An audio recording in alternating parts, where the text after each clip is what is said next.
kemarin saya menyampaikan bahwa perhelatan Pilpres 2024 ini tentang Anies kira-kira bagaimana menghadapi lawan-lawan calon yang lain.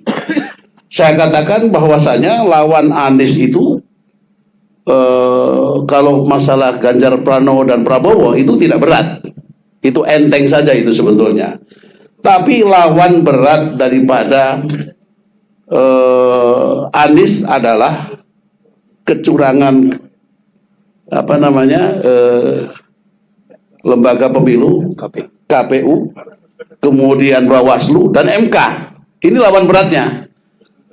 Oleh karena itu maka masyarakat sekarang ini yang ingin perubahan Indonesia untuk yang lebih baik atau menuju yang lebih spesifik tadi menjadi politik yang mandiri bangsa Indonesia, maka dia harus memenangkan calon yang punya program perubahan ke depan, kemandirian daripada politik bangsa Indonesia.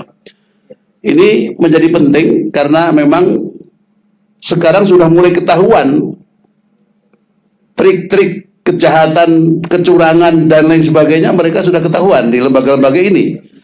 Dengan ceto welo-welo ya, dengan sangat telanjang mereka mengumbar daripada skenario-skenario ingin curang di dalam pemilu ini untuk menggagalkan daripada Anies Baswedan.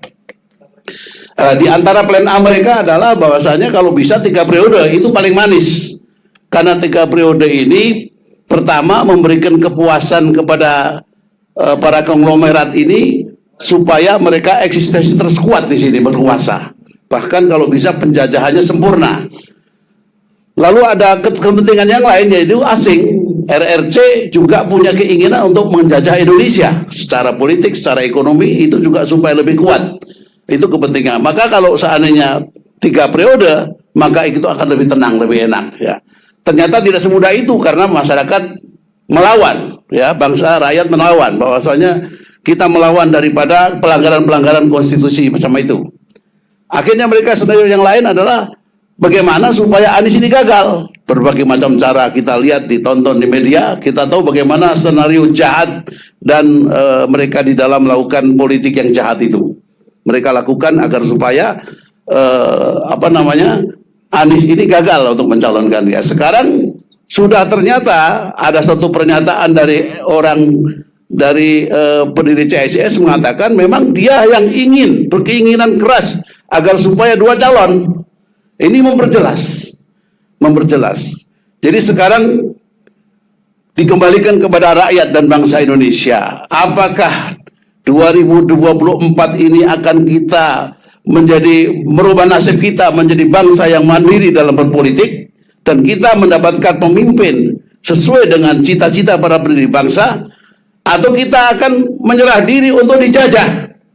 Ini jawabannya 2024. Oleh karena ini kita harapkan ini menjadi sebuah kesadaran bagi masyarakat.